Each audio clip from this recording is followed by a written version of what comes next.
Hi friends, मैं रेनू अपने YouTube channel Hindi दर्शन में आपका स्वागत करती हूँ। दोस्तों, जैसा कि आप लोगों को पता है, वैकेंसी आने वाली है और हमें जो भी पढ़ना है बहुत अच्छे से बारीकी से पढ़ना होगा, तभी जाके हमारा सिलेक्शन हो पाएगा। तो हम आज आदिकाल के जो एक प्रसिद्ध कवि हैं विद्यापति, उनके बारे में अध्ययन करेंगे कि उनसे संबंधित कौन कौन से क्वेश्चन पूछे जाते हैं, उसको हम पढ़ेंगे। विद्यापति देखते हैं, विद्यापति का जन्म कब हुआ था? तो 1350 ईस्वी में विद्यापति का जन्म होता है और मृत्यु कब होती है? 1450। मतलब 1350 में जन्म हुआ और 1450 में इनकी मृत्यु हो जाती है। और कहाँ पे इनका जन्म हुआ था? विस्पी। इनका जन्म कहाँ पे हुआ था? विस्पी, दरभंगा, बिहार। विस्पी, दरभंगा, बिहार राज्य में हुआ था। अगर हम इसको ट्रिक से याद करना चाहें तो देख सकते हैं कि वी से विद्यापति शुरू हो रहा है और वी से ही इनके गांव का नाम विस्पी है। कभी कभी ऐसे ही बहुत सारे नाम दे दिया जाता है, पूछ लिया जाता है कि विद्यापति का जन्म कब हुआ, कहाँ हुआ था, तो हमें याद नहीं रहता है। लेकिन अगर इस तरह से याद कर लेंगे कि वी से विद्यापति होता और वी से ही विस्पी हो रहा है, तो हमें याद रहेगा। तो इनका जन्म कहाँ हुआ था? विस्पी नामक ग्राम में हुआ था। इनके गुरु का नाम क्या था? हरि मिश्र। इनके गुरु का नाम क्या था? हरि मिश्र था, पंडित हरि मिश्र। और इनके आश्रयदाता दो थे। पहले थे कीर्ति सिंह, दूसरे शिव सिंह। आश्रयदाता के रूप में दो राजा रहते हैं। एक का नाम है कीर्ति सिंह, दूसरे हैं शिव सिंह। इनको बहुत सारी उपाधियाँ मिली थी। कौन कौन सी उपाधियाँ हैं? सबसे महत्वपूर्ण उपाधि है मैथिल कोकिल, जो इनकी पदावली रचना पे मिलता है इनको। तो ये मैथिल कोकिल पूछा जाता है कि मैथिल कोकिल के नाम से कौन जाने जाते हैं? तो कौन जाने जाते हैं? विद्यापति। और इसके बाद है अभिनव जयदेव। अभिनव जयदेव। तीसरा है सुकवि कंठहार। सुकवि कंठहार। फिर है खेलन कवि।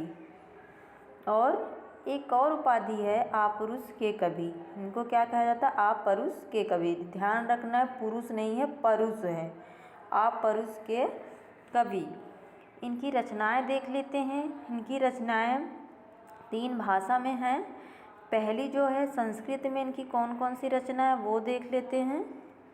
पहली है शैव सर्वस्व सार। शैव सर्वस्व सार।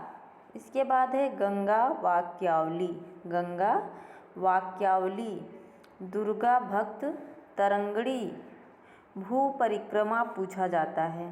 भू परिक्रमा भी इनकी रचना है। दान वाक्यावली है। पुरुष परीक्षा, भागसार, लिखनावली, गया पत्तलक, वर्ण कृत्य। अब हम देखेंगे इसको याद कैसे रखेंगे। जैसे शैव सर्वस्व सार इनकी रचना है, तो हम शैव की पूजा कहाँ कर रहे हैं? गंगा वाक्यावली, मतलब गंगा के किनारे कर रहे हैं। और इसके बाद वहाँ पे दुर्गा की भी पूजा करते हैं। दुर्गा भक्त तरंगड़ी हो गया। और भू परिक्रमा, भू परिक्रमा मतलब परिक्रमा भी करते हैं भूमि की। और दान वाक्यावली, वहाँ पे दान भी दिया जाता है और हमारी वहीं परीक्षा होती है, पुरुष परीक्षा। और फिर विभाग सार, और विभाग में हम जाते हैं, क्या करते हैं विभाग में? लिखने का काम कर रहे हैं, लिखनावली। लिखते किस में हैं? पत्तल पे। किस पे लिख रहे हैं? पत्तल पे। गया पत्तलक। फिर से देख लेते हैं एक बार। शैव सर्वस्व सार, शैव की पूजा कर रहे हैं, कहाँ? गंगा के किनारे, गंगा वाक्यावली। और किसकी पूजा वहाँ पे और कर रहे हैं? दुर्गा की। दुर्गा भक्त तरंगड़ी हो गया। फिर परिक्रमा करते हैं भूमि की, भू परिक्रमा। दान देते हैं, दान वाक्यावली। और वहीं हमारी परीक्षा होती, पुरुष परीक्षा। और फिर परीक्षा के बाद हम कहाँ चले जाते हैं? विभाग में किसी चले जाते हैं और वहाँ क्या करते हैं? लिखने का काम करते हैं, लिखनावली। और लिखते किस में हैं? गया पत्तलक। पत्तल पर लिखते हैं, गया पत्तलक, वर्ण कृति। इनकी अवहट्ट में 2 रचनाएं हैं जो बहुत इम्पॉर्टेंट है। पहली कौन सी है? कीर्तिलता। दूसरी है कीर्ति पताका। कीर्तिलता, कीर्तिलता में क्या है, कीर्ति सिंह का वर्णन मिलता है। कीर्तिलता में कीर्ति सिंह का वर्णन है। पताका में शिव सिंह की वीरता का वर्णन है। अब हम इसको कैसे याद करेंगे, क्योंकि कीर्ति सिंह और शिव सिंह में कंफ्यूज हो जाएंगे कि किसमें शिव सिंह का वर्णन है और किसमें कीर्ति सिंह का वर्णन है। तो कीर्ति पताका, पताका में हम देखते हैं, पताका में देखते हैं कि पताका किसका फहराता है, शिव का पताका फहराता है शिव सिंह।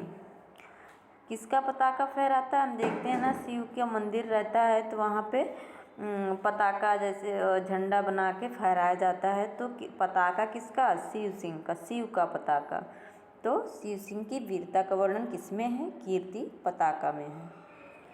इसके बाद मैथिली की दो रचनाएं हैं।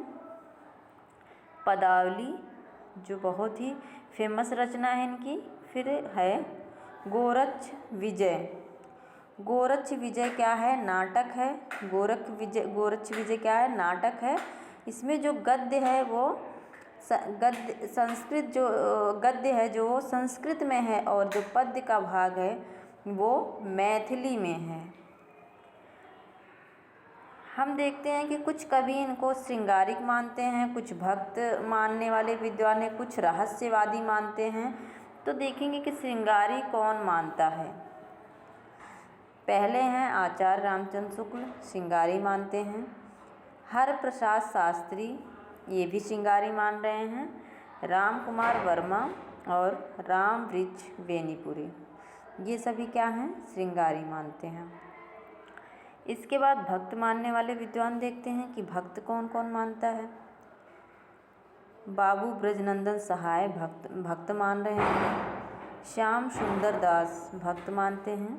हजारी प्रसाद द्विवेदी भी भक्त मानते हैं। ब्रजनंदन सहाय, श्याम सुंदर दास और हजारी प्रसाद द्विवेदी क्या करते हैं, भक्त मानते हैं। रहस्यवादी कौन मान रहा है, ग्रियर्सन और जनार्दन मिश्र। रहस्यवादी कौन मान रहा है, ग्रियर्सन और जनार्दन मिश्र मानते हैं।